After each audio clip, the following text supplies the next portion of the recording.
Okay, so once again, good afternoon. So for today, we're going to discuss about the introduction of advanced database administration concept. No?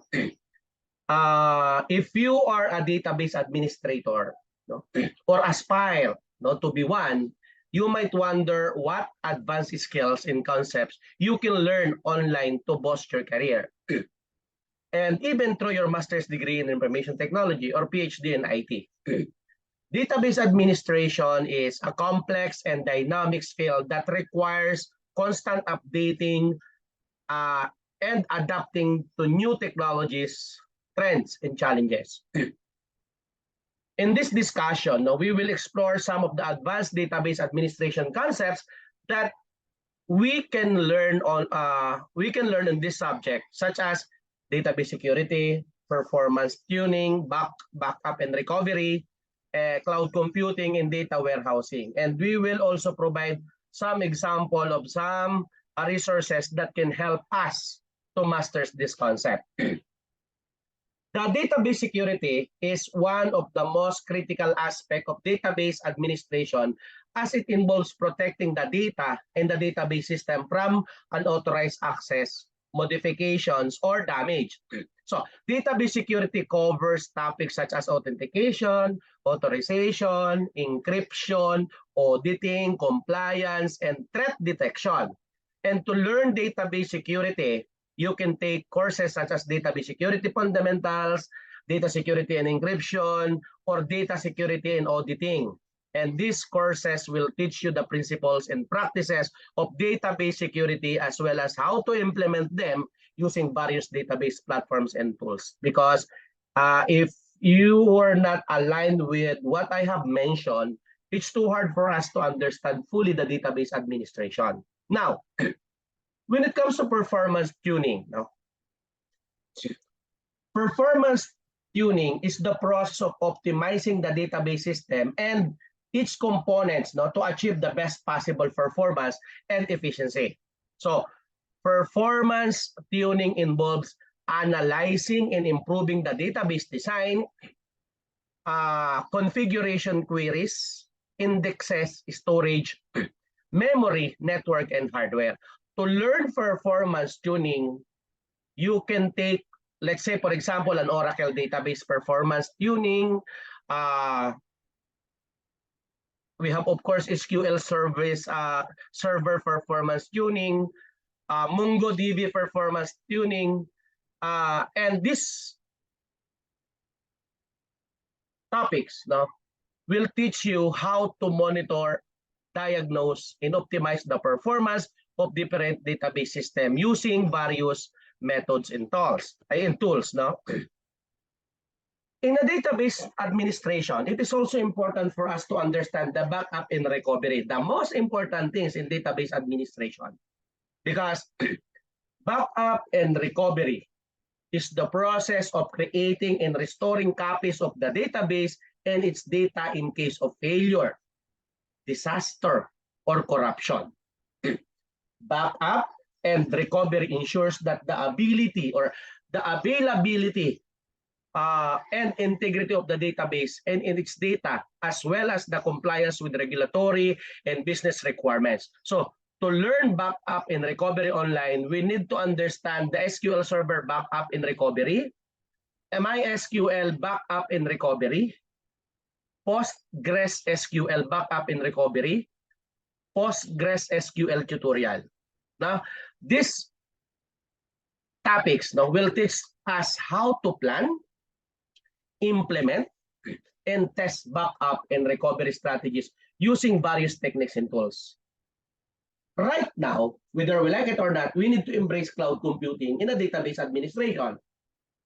Because cloud computing is the delivery of computing services such as databases over the internet rather than on-premises. And cloud computing offer benefits such as scalability, flexibility, cost-effectiveness, and reliability. However, it also possesses challenges such as security, privacy, migration, and integration. And we need, of course, to understand house database specialty, Azure Database Administrator, and of course, Google Cloud databases. These courses or topics will teach us how to design, deploy, manage, and troubleshoot databases on a various cloud platforms and services. Now, maybe somebody were asking or you have in mind about database administration and data warehousing. Data warehousing per se is the process of collecting, storing, and analyzing large amounts of data from different sources for business intelligence and decision making. So data warehousing involves topics such as data modeling, data integration, data quality, data governance, and data analytics.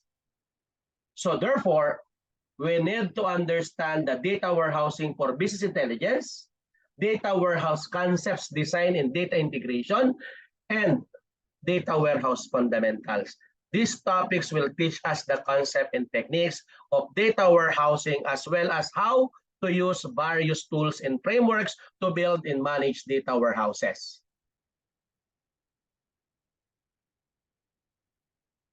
Again, it is important, no, that database security is one of the most critical aspects of database administration, as it involves protecting the data and the database system from unauthorized access, modification, or damage. No?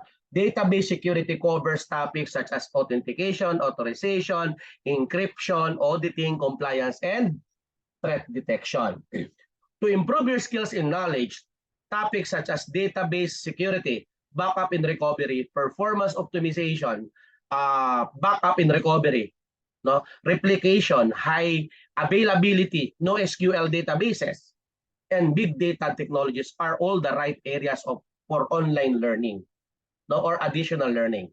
Nonetheless, security is a big concern in today's era, so paying attention to this area is in the need of time. In the world of public cloud services and relational database management system, understanding the difference between row-based and column-based database architecture is very crucial. Because with various cloud database data warehousing solutions available, focusing on strategic use of columnar design techniques like partitioning and clustering is essential. Not just a suggestion. No. Reviewing inefficient SQL queries and proactively implementing governance measures is highly important to prevent unexpected costs. It's a common misconception or myth that fully managed cloud database automatically ensure top performance and eliminate the need for thorough administration. And one of the most important steps here is database design. Database design is an iterative process. It's important to continuously monitor and evaluate the database or database's performance and adapt the design as needed to ensure optimal functional over time. To ensure business continuity, risk management and compliance regulatory requirement must observe.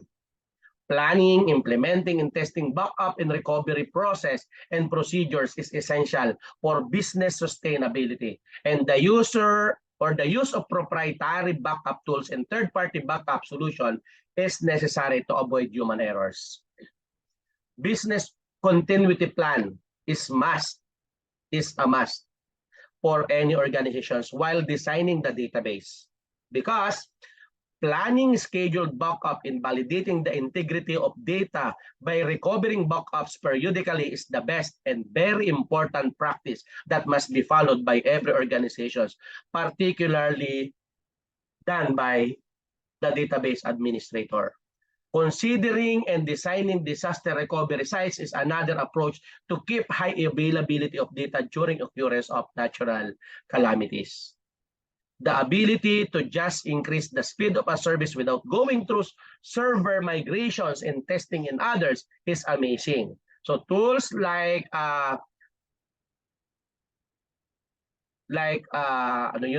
Terraform allow you to create templates of your services, which allow for easier deployment, and with a small amount of effort, you can create the same service in a different cloud platform. Data is a raw material for business to achieve and aim for future goals. No?